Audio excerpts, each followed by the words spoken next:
Next topic है printer और उसके टाइप्स। यहाँ पर प्रिंटर का बेसिकली यूज़ किया जाता है हार्ड कॉपी रिसीव करने के लिए।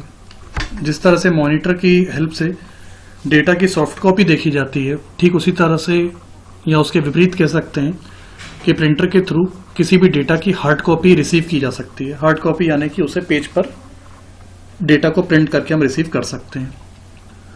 जब प्रिंटर की बात होती है तो प्रिंटर को यदि उसकी टेक्निक, वर्किंग टेक्निक की बात करें तो वर्किंग टेक्निक के बेस पर 3 कैटेगरीज में डिवाइड किया जा सकता है। यानी उसके काम करने के तरीके को यदि हम आधार मानते हैं, बेस मानते हैं, तो प्रिंटर को 3 कैटेगरीज में डिवाइड किया जा सकता है।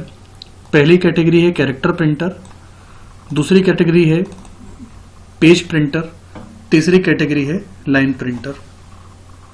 यहाँ नाम से ही हमें समझ में आ जाता है कैरेक्टर प्रिंटर प्रिंटर्स की वो कैटेगरी है जो एक टाइम में केवल एक ही कैरेक्टर प्रिंट कर सकती है।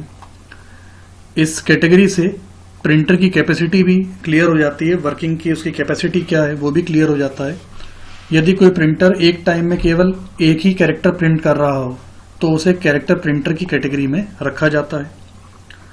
अभी के समय में कैरेक्टर प्रिंटर के तौर पे यूजुअली डॉट मैट्रिक्स प्रिंटर ही यूज़ किया जा रहा है। इसके अलावा कई कैरेक्टर प्रिंटर जिनका नाम डेसी व्हील या कुछ और भी इस तरह के प्रिंटर हैं, वो अब सामान्य तौर पे यूज़ में लिए नहीं जाते हैं। इसके बाद लाइन प्रिंटर।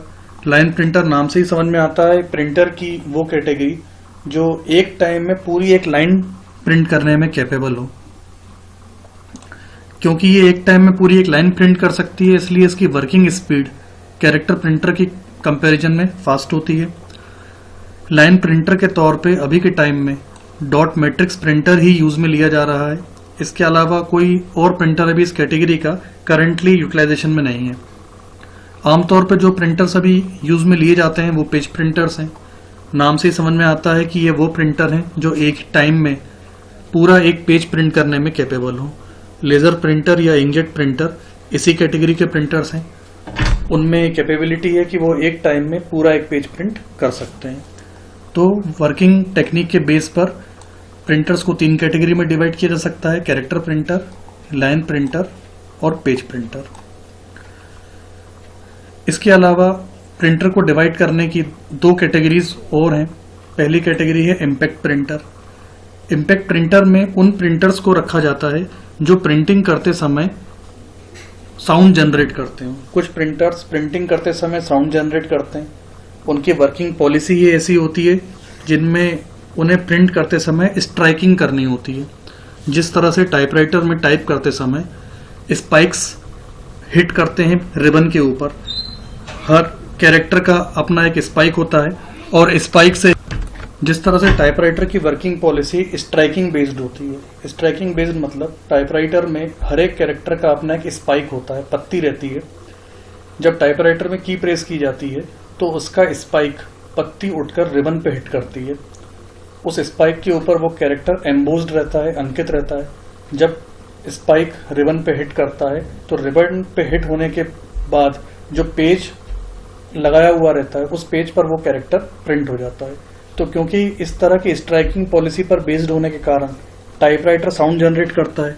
ठीक ऐसी ही पॉलिसी पर बेस्ड कुछ प्रिंटर्स होते हैं जो स्ट्राइकिंग पर आधारित होते हैं, यानी प्रिंटिंग करते समय वो हैमर का यूज करते हैं जिसके कारण वो साउंड जनरेट करते हैं।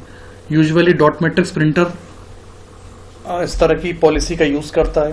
प्रिंटिंग करते समय वो हैमर का यूज करता है जिसके कारण साउंड जनरेट होता है। इसके अलावा कई प्रिंटर्स हैं जैसे चेन प्रिंटर, ड्रम प्रिंटर, ये भी इम्पैक्ट प्रिंटर की कैटेगरी में ही आते हैं, लेकिन करंटली वो यूज में लिए नहीं जा रहे हैं क्योंकि वो काफ़ी स्लो स्पीड प्रिंटर्स हैं। अभी के समय में ये कहा जा सकता है कि इम्पैक्ट प्रिंटर की कैटेगरी का केवल एक ही प्रिंटर अवेलेबल है, डॉट मैट्रिक्स प्रिंटर। इसके अलावा जो प्रिंटर्स प्रिंटिंग करते समय साउंड जनरेट नहीं करते हैं, साउंडलेस होते हैं, उन प्रिंटर्स को नॉन इम्पैक्ट प्रिंटर्स की कैटेगरी में रखा जाता है। ये प्रिंटर्स हैमर का यूज़ नहीं करते जिसके कारण ये स्ट्राइकिंग नहीं करते और बिना शोर करे डेटा प्रिंट करते हैं। और इस तरह के प्रिंटर्स के फॉर्म में लेज़र प्रिंटर और इंकजेट प्रिंटर का यूज़ किया जाता है। इंकजेट प्रिंटर प्रिंटिंग के लिए इंक का यूज़ करता है, इंक का छिड़काव करता है। इंक का छिड़काव करने के कारण ये आवाज़ जनरेट नहीं करता है। ठीक वैसे ही लेजर प्रिंटर प्रिंटिंग के समय पाउडर यानी कि टोनर का यूज करता है। पाउडर के थ्रू प्रिंटिंग करने के कारण ये भी साउंड जनरेट नहीं करता है। दोनों लेजर प्रिंटर और inkjet printer non impact printers की कैटेगरी में आते हैं और सीधा सा बेसिस का ये है कि वो प्रिंटिंग के समय साउंड जनरेट नहीं करते हैं। प्रिंटर्स की ये कैटेगरीज थी जो हमने समझी। अब कुछ प्रिंटर्स के बारे में समझेंगे। तो शुरुआती प्रिंटर्स में से एक प्रिंटर था डेसी व्हील प्रिंटर। था इसलिए क्योंकि अब के समय में वो यूज में लिया नहीं जाता है।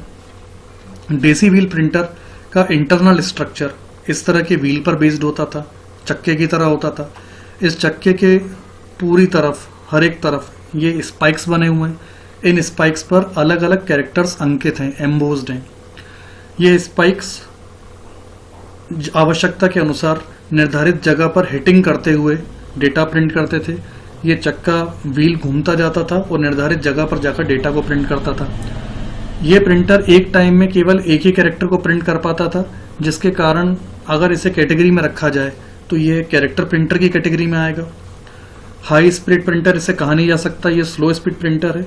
और क्योंकि ये स्ट्राइकिंग पर बेस्ड है इसलिए इसे इम्पैक्ट प्रिंटर की कैटेगरी में रखना बेहतर होगा। ये स्पाइक्स जैसा मैंने बताया, इस पे कैरेक्टर एम्बोस्ड रहते हैं, अंकित रहते हैं। एक हैमर लगा हुआ होता है। हैमर इसकी स्पेसिफिक पोजीशन पर पहुंचकर स्ट्राइक करता है, जिसके कारण स्पाइक पर एम्बोस्ड कैरेक्टर पेज पर प्रिंट हो जाता है। इम्पैक्ट प्रिंटर के फॉर्म में ही अगला प्रिंटर जो अभी भी यूज में लिया जाता है उसका नाम है dot matrix printer. Dot matrix printer काफ़ी सस्ता माध्यम माना जाता है प्रिंटिंग के लिए, और इसमें प्रिंटिंग के लिए एक मैट्रिक्स टाइप का हेड लगा हुआ होता है। मैट्रिक्स यानी कि जो रोज और कॉलम्स का कॉम्बिनेशन होता है। इस मैट्रिक्स बेस्ड स्ट्रक्चर में बहुत सारे होल्स होते हैं। उन होल्स में पिनें पुटअप रहती हैं। जिस भी कैरेक्टर को प्रिंट करना होता है उस कैरेक्टर को प्रिंट करने के हिसाब से ही पिनें रिबन पर हिट करती हैं। जैसे कि आर को प्रिंट करना हो तो आर के अकॉर्डिंगली ही उस मैट्रिक्स में पिनें हिट करेंगी रिबन के ऊपर, और रिबन के पार जो पेज है उस पेज पर आर अंकित हो जाएगा। ठीक इसी तरह से जिस भी कैरेक्टर को प्रिंट करना होता है उस कैरेक्टर को प्रिंट होने के लिए जिन जिन पिन्स की जरूरत होती है केवल वही पिन्स उस हेड में सप्लाई होती हैं और तेजी के साथ रिबन को हिट करती हैं। रिबन को हिट करने पर रिबन के पार जो पेज लगा है उस पेज पर वो कैरेक्टर प्रिंट हो जाता है। रिबन पॉलिसी होने के कारण अभी यूज में लिए जाने वाले प्रिंटर्स में से सबसे इकोनॉमिकल प्रिंटर इसी डॉट मैट्रिक्स प्रिंटर को माना जाता है। डॉट मैट्रिक्स प्रिंटर का एक बेनिफिट और है कि इसमें पेज का रोल लग जाता है। तो बल्क प्रिंटिंग के लिए पासबुक प्रिंट करना हो या बल्क प्रिंटिंग में स्टेटमेंट्स प्रिंट करने हो तो इसका बहुत ज़्यादा यूज इसमें लिया जाता है। इस डायग्राम में, पिक्चर में डॉट मैट्रिक्स प्रिंटर को रिप्रेजेंट किया हुआ है और दूसरे में ये हेड दिखाया हुआ है। हेड के पार जो प्रिंट आप देख रहे हैं वो डॉट मैट्रिक्स प्रिंटर के प्रिंटिंग पर ही बेस्ड है। आमतौर पर जिस पेज पर प्रिंटिंग के समय छोटे छोटे डॉट्स दिखाई देते हैं वहाँ ये समझ लेना चाहिए कि वो प्रिंट डॉट मैट्रिक्स प्रिंटर के थ्रू ही लिया गया है। ग्राफिक्स प्रिंट करने में ये प्रिंटर कैपेबल नहीं होता है। केवल इसका यूज जनरल टेक्स्ट प्रिंटिंग के लिए ही किया जाता है।